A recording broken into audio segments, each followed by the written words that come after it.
Alright, I am back with another video, and today we are going to be doing something a little bit different. This is another deity build, specifically for the deity Kereska.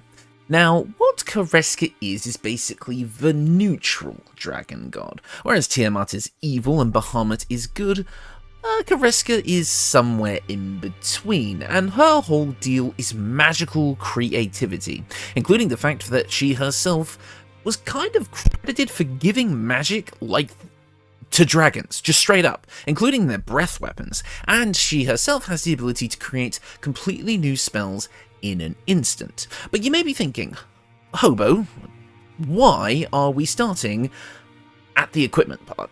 We haven't even gone into the leveling scheme yet. Well, with a push of a button, I'll show you. Yeah, this build's not really about the leveling scheme. To kind of explain myself, so again, because we are using Kereska's chosen weapon here, the Marker Heshkir's staff, those of you who will have been around on the channel will know that this staff has a pretty unique ability. You gain a +1 bonus to spell save DC and attack rolls, always great. You can, once per long rest, you can cast any spell in your inventory without using a spell slot, but the main draw here is its unique ability, Kereska's Favor, allowing you to imbue yourself with elemental energy based on one of the kind of main elements, this being fire, ice, lightning, thunder, poison, or acid. With each of these kind of blessings, you gain 2 new spells that you can cast for free from this. You can do this every short rest, so you'll get 2 spells based on the element for free that you can cast, as well as the ability to inflict a status condition relevant to that element. Since this is the main weapon we are going to be focusing on, and because it has such a kind of unique property, I really wanted to lean into that.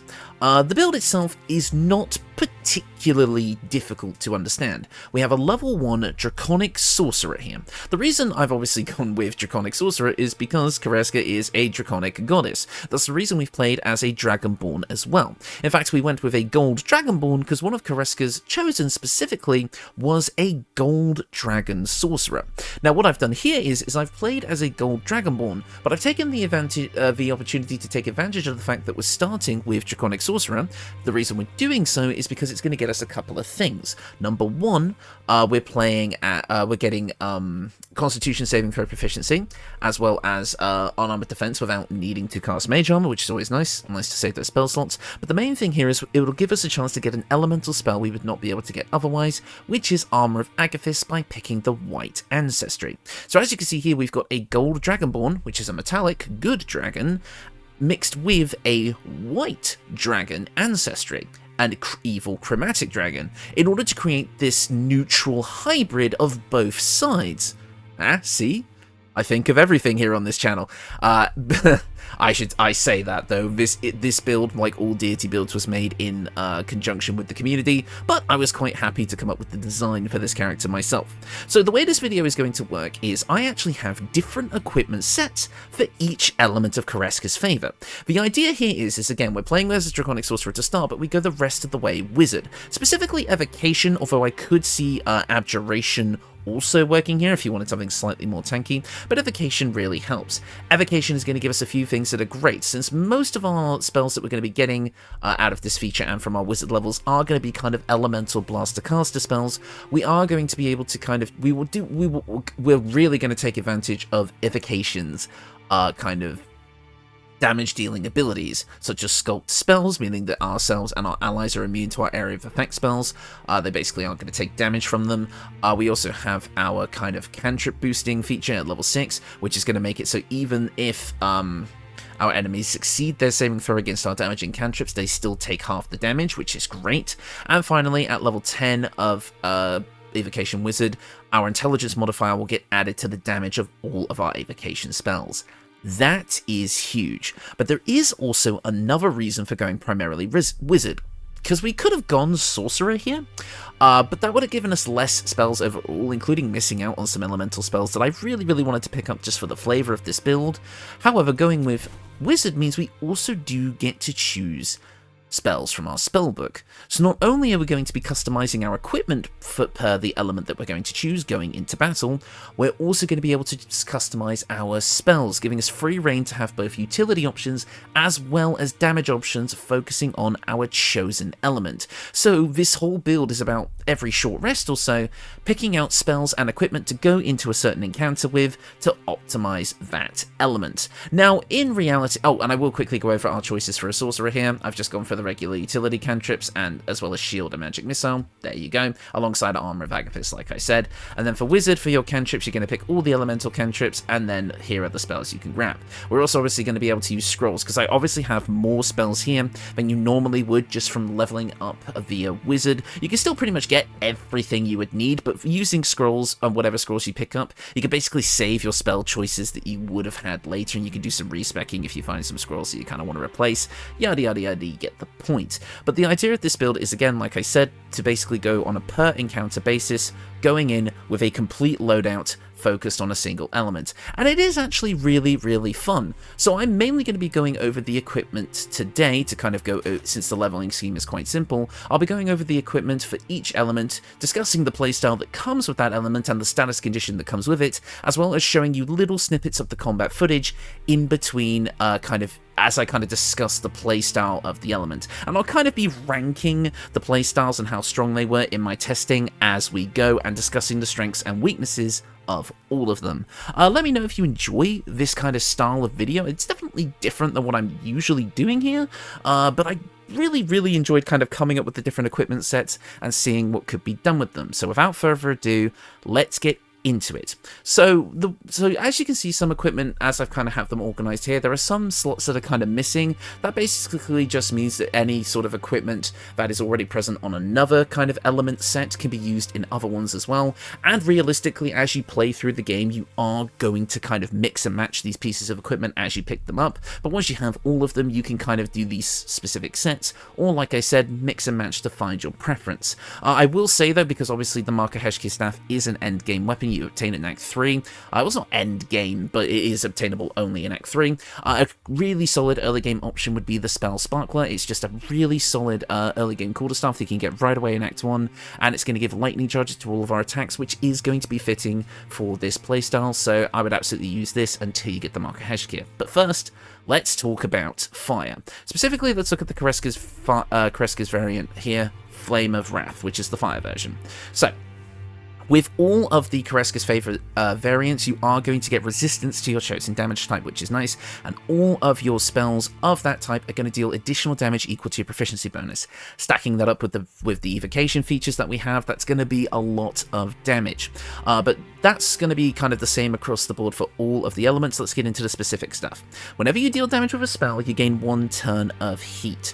Heat, for those of you that don't know, is basically a condition where you take a little bit of fire damage each turn, 1d4, which we can only take a maximum of 2 because we're going to be resisting that fire damage, whether you play as a Dragonborn or not, because of, Kereska's favor. And then, once we kind of build up enough charges of heat, we can use something called Heat Convergence. Heat Convergence allows us to spend all of our charges of heat to add an equal amount of damage, equal to the charges spent, to our next fire attack, basically building up heat over a few turns and just unleashing a huge fireball, for example. Kind of a fun feature. It's a bit better if you specifically build around it. Usually you want a piece of like damage reduction gear to basically make the penalty kind of obsolete, to just get big fire damage every few turns or so, but we're going to be building up charges so quick and spending that heat convergence so frequently that extra damage you're going to be taking is not really going to matter, because you only take that 1d4 fire damage once per turn, which is good. So let's have a look at, and like I say, you get Fireball and can we actually get rid of that? Yeah, we get Fireball and, come on UI, work with me here. Yeah, we get Fireball and Wall of Fire. Fireball is pretty damn good, and I believe this version is cast at level oh no, this one's cast at level 3, but usually the Kereska's favorite versions cast for spell at a bit of a higher level than its base version, which is always nice. And Wall of Fire is actually a pretty solid concentration option for us overall. So let's look at the equipment. First up, the Hat of Fire Acuity. Pretty much always going to be taking this one. Whenever we deal fire damage, we gain Arcane Acuity for 2 turns. Arcane Acuity is going to allow us to gain a +1 bonus to attack rolls and spell difficulty class for each remaining turn. So basically, the more fire damage we do, the more likely we're going to be able to do even more fire damage because our spell save DC is going to go up. That means that we're more likely to get the full effects of damage off of things like Fireball, for example, or we're more likely to hit with Scorching Ray or Firebolt. Basically, Arcane Acuity is great, but if you feel like you want to, when you get to Act 3, you can swap this one for the Hat of Pyro Quickness for an extra bonus action. Not entirely sure what you'd be doing with that extra bonus action, but that is an option for you as well. Next up, we also have the Cindermoth Cloak, so that if we take melee damage, any creatures within 2 meters will receive burning. It could be any type of damage technically, but if a creature is within 2 meters, it's probably doing melee damage. Next up, the Obsidian Laced Robe. This gets us resistance to fire damage, which we would already have with this feature, but this is an earlier game robe, and is probably kind of my early game option for like a robe, as a lot of these other ones are kind of around the end game sort of time. So you can pick this up and kind of have an on-theme thing that's going to give you resistance to fire damage before you would get it from Kereska's favor, as well as on a successful saving throw against a foe spell, you deal 5 to 8 fire damage to them. So it's basically like you get like a mini Hellish Rebuke on a saving throw against the spell. Quite on theme, at least in my opinion. Now, this is mainly going to be getting into heat-building items, specifically the Thermo-Arcanic Gloves. Whenever you deal fire damage, you gain 2 turns of heat. So that's 3 heat immediately for dealing a damage with a fire spell, thanks to Kereska's favor as well. So you're really going to be building up that heat quickly for big Nova damage. Again, this is definitely like a kind of risk-it-all type build. You're taking damage yourself in order to deal a massive amount of damage back. But I think it's pretty cool. Next up, the Cinder Shoes. Whenever you burn an enemy, you gain 2 turns of heat, so it's another way to gain heat. Burning means that they take additional fire damage per turn as well. We have a few ways of dealing, of kind of burning our enemies. One is the Cindermoth Cloak, another one would be Wall of Fire, and some other fire spells do come with that built in as well. If you create a fire surface as well, standing on that will cause burning, so things like Chromatic Orb's Fire version can also do that. So with that, with the Cinder Shoes, you are going to be able to get use out of this quite frequently. Next up, for the amulet, we've got the Necklace of Elemental Augmentation. Now, this can pretty much be used across most of the sets here, and is a pretty easy early game option to pick up. It basically just allows us to add our spellcasting modifier to the damage dealt with cantrips. Our cantrips, mixed with things like Kereska's Favor and the like, are going to be extremely strong with this, so I would definitely recommend picking this up if you don't really feel the other options on the other sets too much. This will work for all of them except for Poison, unfortunately. So yeah, that could be an option for you. Finally, for a ring for this build, we have the Ring of Self-Immolation, basically allowing you to guarantee, as a bonus action, once per short rest to immediately gain some heat, 2 turns worth specifically. So yeah, just a little bit of extra heat for you, nothing too crazy, but you can kind of swap this out for something else if you don't really care about that too much. So yeah, that is the fire variant. The combat footage, as short as it will be, because I probably won't spend too much time talking about this, will be showing on screen now, kind of going over the fire variant. Now, in my testing, I test against a few different encounters at different levels. I test at level 4, 6, 8, and 12. And I test on a few encounters. I test against Steel Watchers, which is usually the ones I use for my combat footage, as well as I test against like Ballless Cultists and such like that. Fire was interesting. Fire was either the best performing element or the worst performing. Typically against Steel Watchers, fire is really going to struggle as they resist fire damage quite a bit, as well as most encounters that have fire resistance, which in this game is quite a lot of them, this element can really struggle to deal a lot of damage, even with the powerful spells that it has. And as such, you kind of want to... This is the whole point of the build, though, is that you pick and choose when to use certain elements, and fire can be extremely good. If you're going into an encounter with a lot of minion-type enemies, as well as a big boss or something like that, then this build really does shine. Massive AoE damage, massive multi-target hits, battlefield control with things like Wall of Fire. You're going to have a pretty good time managing those, but against singular boss encounters, which again will often resist fire, it can be a bit tricky to make this element work. So that is definitely its strength. It can eradicate large groups of minor enemies in an instant, but tougher bosses fire can struggle against, so be ready for that. As for the kind of spells you could go for here, I'll kind of just talk about these while the combat footage is playing. You obviously have Wall of Fire. Fire Shield is a great option here, Scorching Ray, Burning Hands, you'd also get Fireball as well. And then that's kind of your main fire options, but great utility options across all of the builds kind of showcased here can be like Misty Step and such like that. Oh, I will also point out, obviously, Chromatic Orb can be included on pretty much every build here, every kind of element set, as well as Glyph of Warding. Glyph of Warding has a surprisingly powerful utility in this build for being a pretty damn powerful spell that will work with some of our features, but is great for setting up traps, and is also a high damage spell that, like, for example, for like acid and such like that. So I intended to include Glyph of Warding on a lot of these sets, but you can kind of mix and match as you like. And again, aside from the regular elements, again, all the utility spells will work, so you can go for something like that. But yeah, you can see the combat footage that I captured for this, and I try to be honest with the combat footage when I can. I try to just show off something that I think shows off the strengths and the weaknesses of the build, and I think specifically this shows off where the fire element can really start to kind of falter, because as you can see, while I was able to take out the 2 guards really quick, the Steel Watcher really just kind of wrecked my shit. And again, this is solo testing for these builds. If you're part of a team, then a lot of these weaknesses that come up in my personal testing won't actually matter. But like I say, fire can either be the best or the worst. It honestly depends on the type of encounter you're going for. So, let's move on to Cold. Cold is quite interesting as it comes with a bit of a more unique playstyle. This one is definitely, while it can still do a lot of damage, and trust me it does, this also comes with a ton of battlefield control. Those of you who know about my Cryomancer build will know that a lot of ice spells and ice related abilities create ice surfaces, which can be very difficult for grounded enemies to navigate, meaning that you can control entire battlefields while maintaining your own footing and being able to kind of stay out of enemies' reach. So, for the equipment for the ice build, we obviously have the Cold Brim Hat. Whenever any condition is inflicted on a target via a spell, you can also inflict 2 turns of Encrusted with Frost. Encrusted in Frost gives enemies disadvantage on dexterity saving throws, which means they're more likely to slip on ice. And when there are 7 or more turns remaining, the entity must make a con save or take an additional 1d4 of cold damage and become frozen. Frozen means the enemy is completely incapacitated, until it is hit with bludgeoning, thunder, or force damage. It basically stays that way.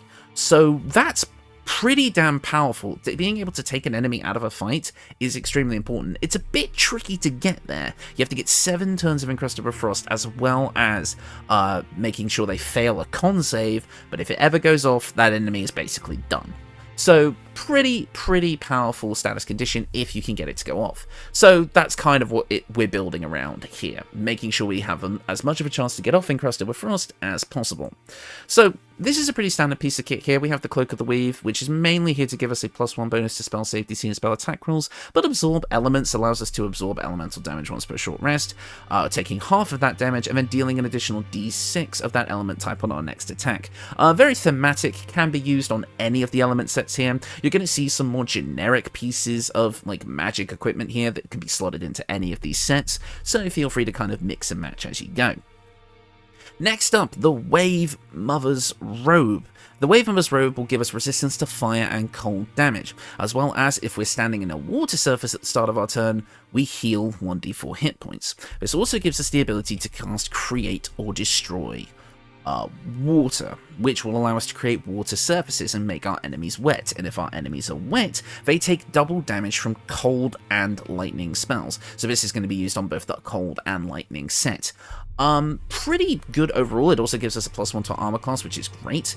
Overall, very good a piece of equipment. It's a shame it's in Act 3, because we would like Create or Destroy Water a lot sooner. If you don't mind relying more on finding the correct scrolls, I can see you dropping a level of Wizard in this build for a level of Cleric, probably Tempest Domain Cleric if I had to say, and you could absolutely pick up Create or Destroy Water and Sanctuary from there, and you would have a pretty solid build. That way you could also go for Abjuration if you want to be able to fuel Arcane Ward with Sanctuary.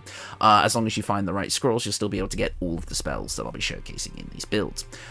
So that's an option there if you kind of want to play with the leveling scheme a bit. Next up, Winter's Clutches. Whenever we deal cold damage, we inflict 2 turns of Encrusted with Frost. Can't go wrong with that. And then finally we have the Disintegrating Nightwalkers here for our armor. This means that we will not be slipping on the ice that we create, as well as getting messed about by other difficult terrain, as well as getting a usage of Misty Step once per short rest. This build, as you'll see in my combat footage, did rely quite a lot on Misty Step to avoid dying right away, so having a usage of it that's not going to take a spell slot is actually pretty nice. But obviously the main reason we want this here is so that we don't slip on ice. There is a version of this that's called like the Hoarfrost boots, which their only effect is that you don't slip on ice. So the Disintegrating Nightwalkers, since they're also in Act 1, are just a straight up upgrade to that. As for the amulet, I would still recommend the Necklace of Elemental Augmentation here. Ray of Frost is a really powerful cantrip with this setup, so I highly recommend using it. And finally, the Snowburst Ring. When the wearer deals cold damage, they also create a circle of ice in a 4.5 meter radius around the target. This basically just means that you're going to be able to just create more ice surfaces, even if you're just using something like Ray of Frost, instead of maybe something like Ice Knife, which you could absolutely use with this build, or Cone of Cold, or such like that. In fact, as the combat footage is playing here, I'll go over this kind of ice spell selection, and there's a hell of a lot to choose from since we went with Wizard. We're going to get two really powerful spells that I never really get to show off. We get Wall of Ice, which does a ton of cold damage and creates terrain that enemies have to go around, as well as Otterluke's Freezing Spear, which does 10d6 cold damage, and you can either lob it immediately like an ice fireball, or store it for later, which I think is actually a really fun feature. Those are two level 6 spells though, but that's why Kereska, the Markaheshka staff is great, because it lets us basically get 2 level 6 spell slots, which is nice.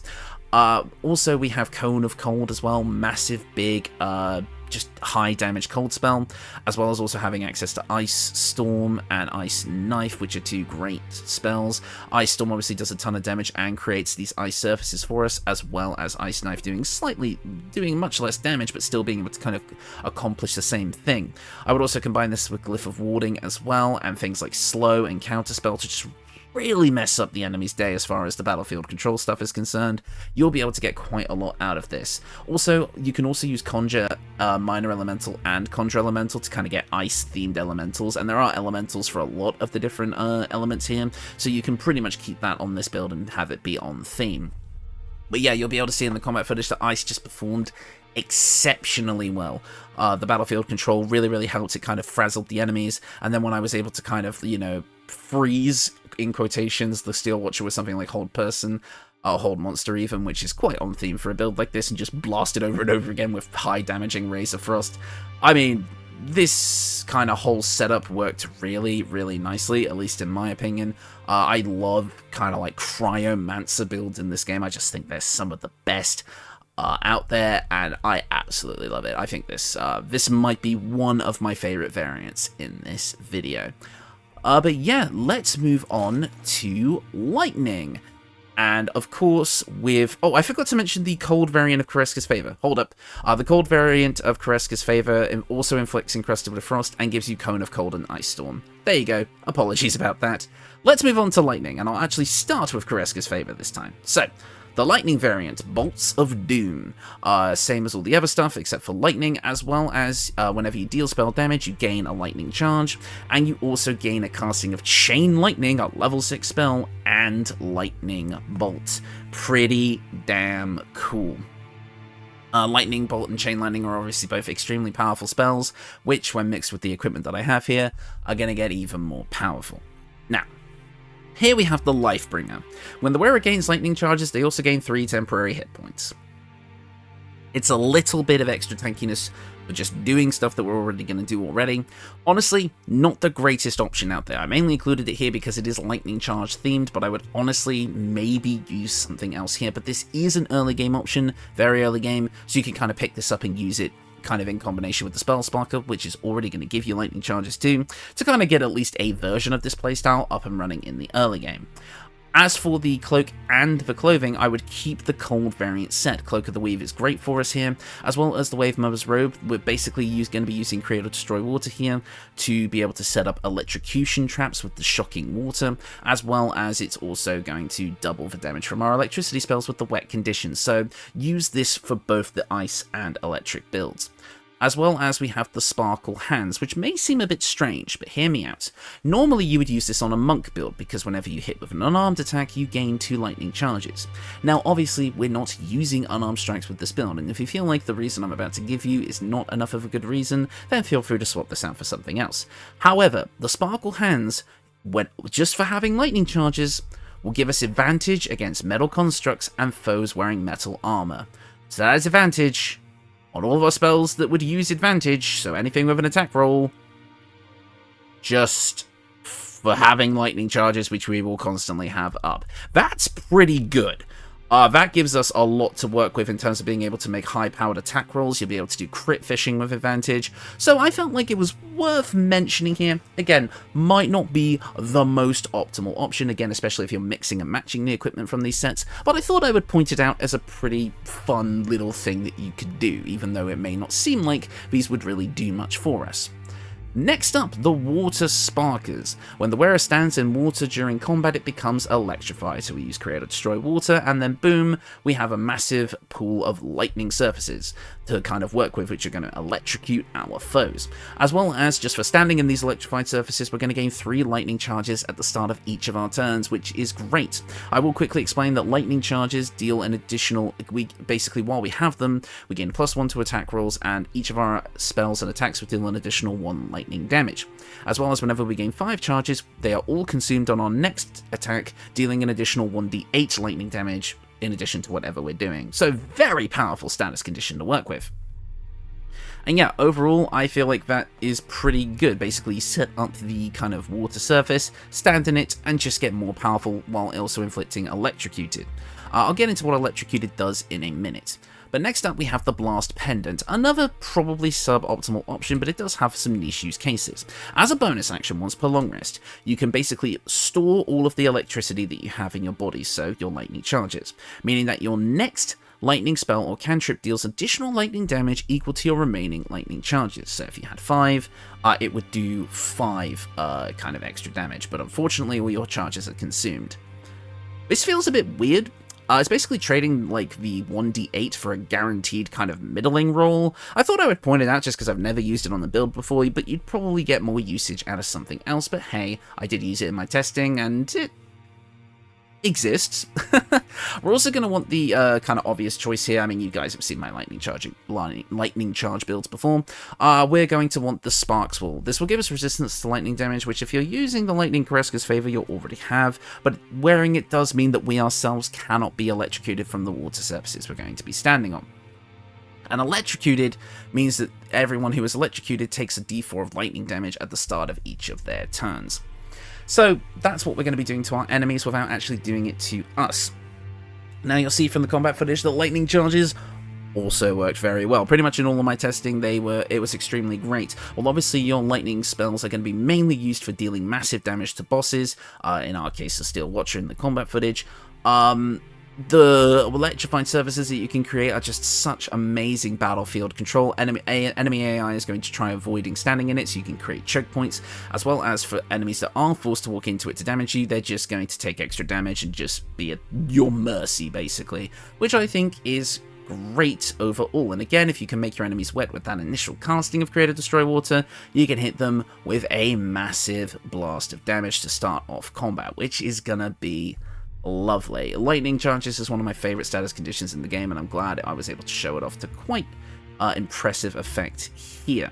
Now, I will quickly say before we get started, yes, there are a couple more pieces of equipment that work with lightning charges. Specifically, there's a piece of armor that while you have lightning charges, you gain a +1 to armor class and saving throws, but I didn't see that as being as valuable as just being able to set up double damage and a really powerful strategy with the electrocuted water, so I decided not to include them in this specific variant, but you could use those early game lightning charge sets if you want, like, kind of like, I guess, armor for the early game, but I think we've already got some pretty solid options here instead, so I don't think it's necessary, but it does exist if you want to give it a try. And if you really want to replace, like, the Lifebringer, which is the headpiece, you could replace that with, like, anything like the Hood of the Weave or whatever, and if you want to replace the necklace, then obviously the Necklace of Elemental Augmentation will still work for things like Shocking Grasp, which could be really powerful with this build because you deny your foe's reactions. In fact, let's talk about the spells for lightning as well. You have Chain Lightning, dealing dealing 10d8 lightning damage, and the bolts can jump to other nearby targets, which is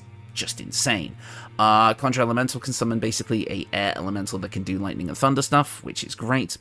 You also obviously have access to Lightning Bolt, which is that big line of 8d6 lightning damage, which we love.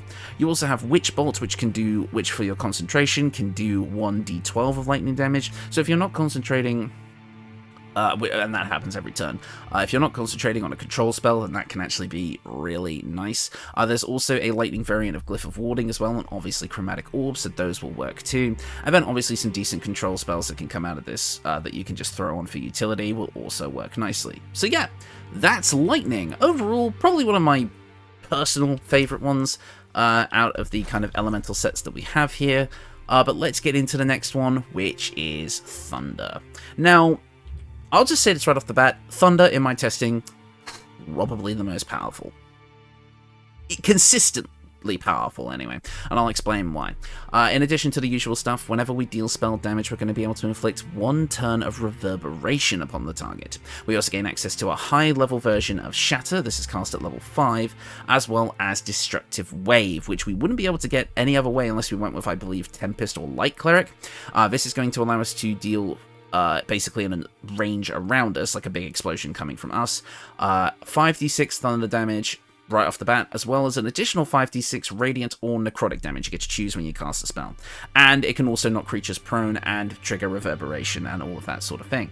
Reverberation, I'm sure everyone already knows this at this point, especially if you've been watching this channel for a while, but I'll go over it here. For every turn of reverberation that the enemy has, they take a -1 penalty to their physical saving throws, as well as whenever they have 5 or more turns of reverberation, they take a d4 of thunder damage and can be knocked prone. Again, more great battlefield control. Being able to consistently knock enemies prone reduces their movement speed, gives you advantage to hit them or your allies to hit them. It's a really powerful status condition, and thanks to kind of this variant of Kereska's Favor, as well as the equipment I'll be showing off in a minute, you're basically going to be constantly cycling through those full stacks of reverberation to be able to do more damage and keep your enemies controlled, which is great. So, let's get into the Thunder equipment. First up, the Hat of Storm Scion's Power. This is the same as the Hat of Fire Acuity, except it's for when we deal thunder damage, so we get to keep that arcane acuity going, even with this playstyle. Next up, we have a cloak called the Thunderskin Cloak. Whenever a creature with reverberation deals damage to us, they must succeed a con save or become dazed. Dazed means that you have disadvantage, that the creature will have disadvantage on wisdom saves, cannot take reactions, and loses the dexterity bonus from their armor class.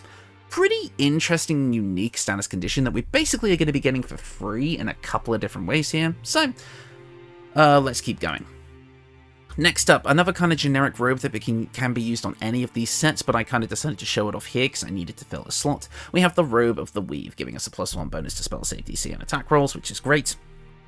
As well as whenever we succeed a saving throw against a spell, we regain a d6 of hit points, and it gives us a nice meaty +2 to our armor class. Always great. Next up, we have the Gloves of Belligerent Skies.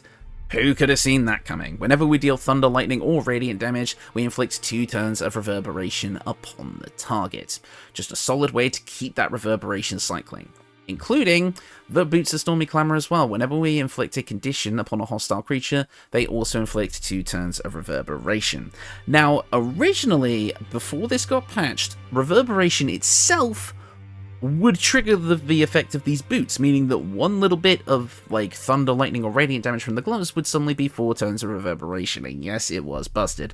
However, this has been patched. Reverberation itself cannot trigger this effect. However, any other condition can, and we have a lot of spells that can inflict other conditions, especially powerful control spells like Slow, which inflicts a slowed condition, which would also inflict reverberation. So battlefield control is going to be a staple for this set, as well as many of the others here. Next up, the Spine Shudder Amulet. Whenever the wearer deals damage with a ranged spell attack, you inflict 2 reverberation upon the target. Yeah, we're going to be doing that a lot, so might as well have this around.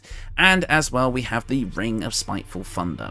Whenever the wearer deals thunder damage to a reverberating creature, it becomes dazed unless it succeeds a con save. So that's 2 ways to inflict dazed. Thanks to our cloak, it's when we're attacked, and thanks to this ring, it's when we attack with thunder damage. So, overall, you're going to be splitting a lot of status conditions with this build, both reverberation and dazed.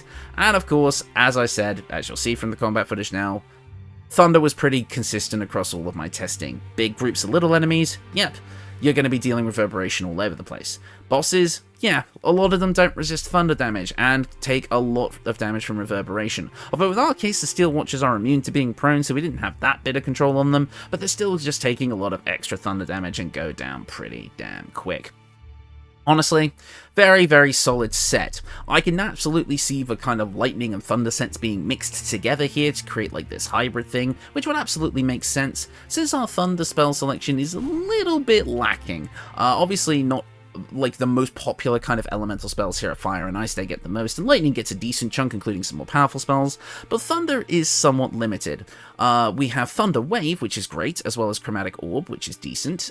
It's kind of the highest ranged version of thunder damage that we have from level 1. Shatter is also good, especially since Shatter is basically a saving throw, whereas Chromatic Orb is an attack roll, and metal creatures all have disadvantage on that save, which is nice, as well as the fact that Glyph of Warding also has a Thunder variant, so you have that option available to you as well. But from then on, it gets a bit tricky. We do have, like I said before, some elementals that deal thunder-related stuff, so you can rock with those. And of course, you could also do things like, you know, telekinesis. I actually find is really powerful in this build, because again, if you're running the Ice or Lightning build, you can kind of throw enemies back into your control surfaces when they run out of it. But I can also see things like Haste or Slow being used here as well. Counterspell obviously is always great. Misty Step as usual. Mirror Image I kind of like on the Thunder build, because it feels thematic that like you send like an enemy and while they're reverberating, they're like vibrating, so like their eyes can't see straight, so it looks like they're seeing quadruple. So I quite like Mirror Image thematically here, which is just a great utility spell for this build anyway.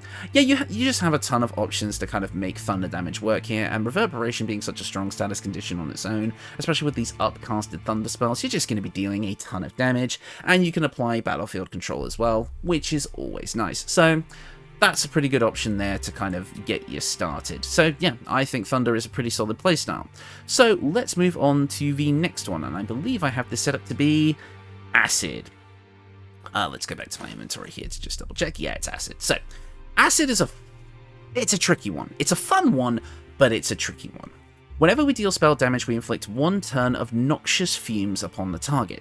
Noxious Fumes means that hostile creatures in a radius of 3 meters around the target take an additional d4 of acid damage, which is good. Basically, the target itself and anyone around them is going to take extra damage. And while attuned to this, we also gain Hunger of Hadar, which is it's a really good control spell, which fits perfectly for this build, and we wouldn't normally be able to get it otherwise. In fact, you'll see in the combat footage in a minute that this spell was kind of clutch. The AI just does not know how to handle it. And we also gain a high level version of Melf's Acid Arrow cast at level 5. So overall, you've got a pretty interesting selection here. And Acid comes with a few unique things, like I say, Noxious Fumes, but also acidic surfaces, which I'll get to in a minute. So first up for the Acid set, we have the Hood of the Weave. Again, this can be slotted in anywhere in any of these sets, but I thought I'd show it off here because I needed to fill the slot. We gain a +2 bonus to spell safety, C, and spell attack rolls. Melf's Acid Arrow, which is going to be kind of our main acid damage spell, does use attack rolls, so this is quite nice to have. Now, I kind of decided to go for a bit of unique theming for this one, because Acid is all about, you know, if you're not going for magic stuff, it's like liquid in a bottle and such like that. And while alcohol is technically a poison, not an acid, I thought I might as well kind of use it in this set since we have more poison-related gear as it is. So, I've gone for the Drunken Cloth. While drunk, you have advantage on con saves, which is nice. Would work for a lot of different kind of sets in this build as well, actually. As well as you gain temporary hit points equal to your Constitution modifier at the start of your turn. Unfortunately, we are kind of waiting on a patch for this. Unfortunately, the temporary hit points, I don't believe they work.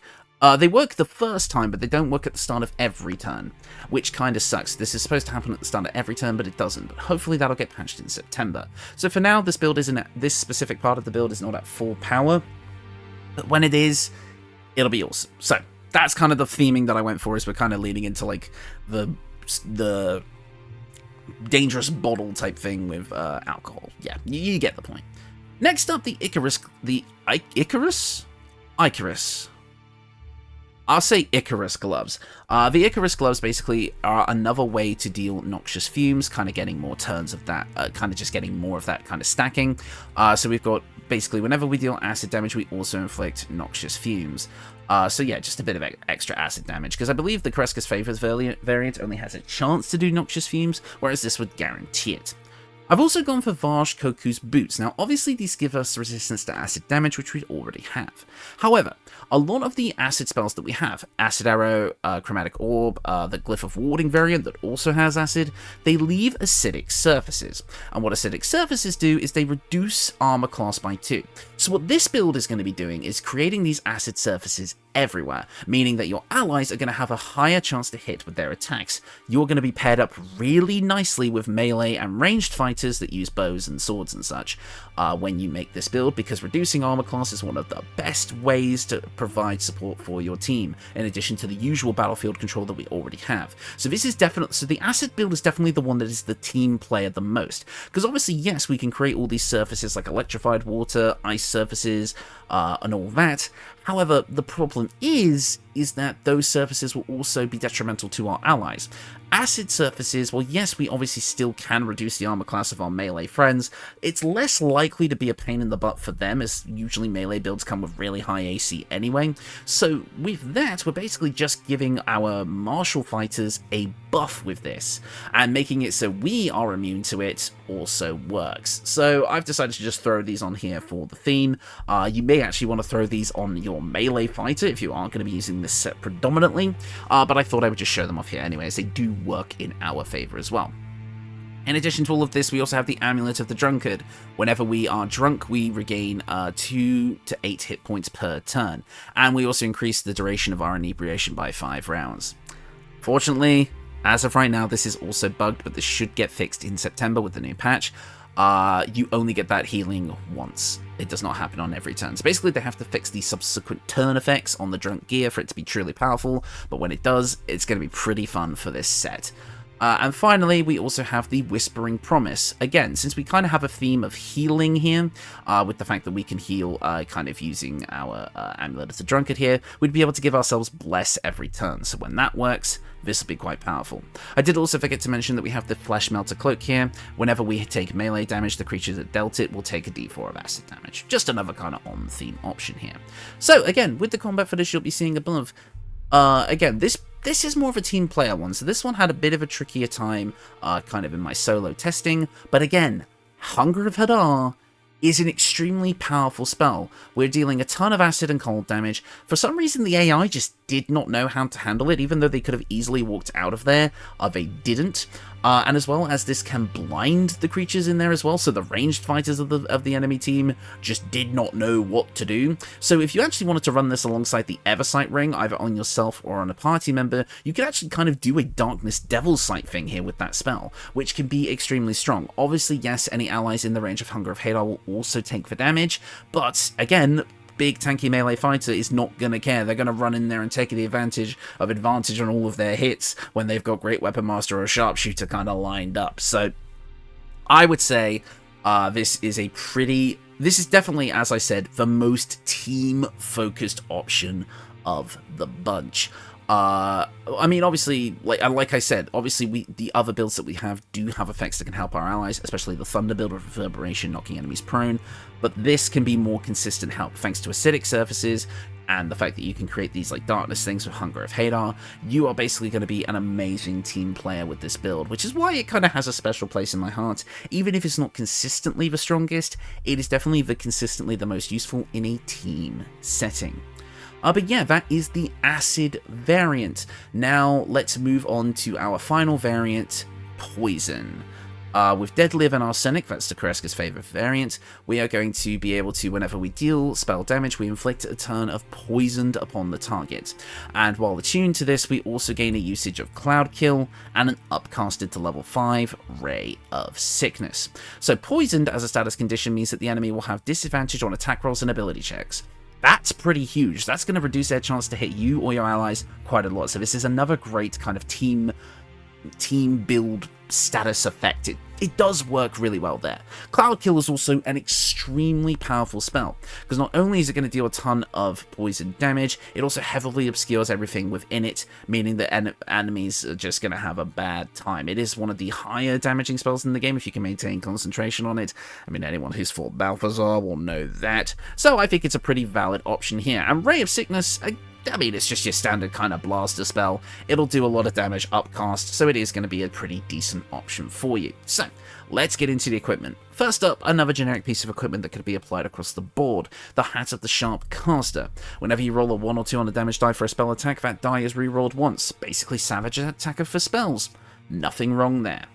Next up, the Derivation Cloak. Whenever we poison a foe, you yourself heal for 1d4 hit points. So, you could slap the Whispering Promise on this one as well, and as you go around poisoning everybody, giving them disadvantage on their attack rolls, you're also going to be healing and giving yourself Bless. So, pretty powerful option there. Next up, the Poisoner's Robe. Whenever you deal poison damage, you deal an additional 1d4 poison damage. I heard you loved poise damage, so I put poise damage? Oh my god, I've been playing too much Elden Ring. I heard you liked poison damage, so I put poison damage in your poison damage. I mean, it's more poison damage. If you want it, it's there. Next up, the Poisoner's Gloves. Basically, another chance to deal that poison condition. Because again, the Kereska's Favor, even though it says it's guaranteed to inflict it, it is still only a chance. Whereas the Poisoner's Gloves are going to give us another chance. The target will need to succeed a con save or become poisoned. So you basically have 2 chances to do it, which is pretty nice. Next up, we've got the Bone Spike Boots here, just because this is going to give us a +1 bonus to armor class and saving throws while we're not wearing armor or holding a shield. This will work across any of these elemental sets. But also our jump distance is increased, and we can use Brutal Leap to knock enemies prone. This or the Evasive Shoes will work here. This is just kind of another generic boot option that I've just slotted in here. I've also gone for the Amulet of the Wind Rider, because in my opinion, again, poison is like all about making these like deadly clouds of poisonous gas, so what if we become one? Using Ride the Winds, we can transform into a poisonous cloud. Not actually poisonous, but it's all flavor here. Becoming resistant to all damage, gaining advantage on our physical saving throws, and becoming tiny in size. Basically, what this is going to allow us to do is just kind of thematically turn into like a little puff of like poison cloud, fly away, do some other things. Like, it just felt on theme for the build, so I thought I would include it here. And finally, we also have one of the most interesting rings of this build, the Poisoner's Ring. It comes with a unique attack called Virulent Venom.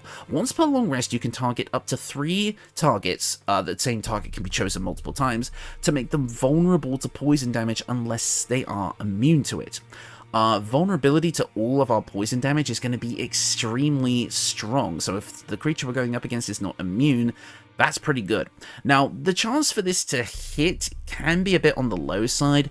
It says it has like a 35% chance to hit, usually, that's kind of the default, but in my personal testing, even spreading this across multiple enemies, I usually would get this off. It's very rare that an enemy would save against this, and even if you're up against a singular boss who has a high chance to resist it, you can attack them 3 times, and 3 chances to 35 on a 35% chance is a lot higher. So you're more than likely to get this off than not, and then being able to deal double poison damage, that's pretty good. That's like up to an extra 8 just from the Poisonous Robe alone, not counting the damage you're going to be dealing with things like Cloud Kill, double damage with Cloud Kill. Are you kidding me? That's insane.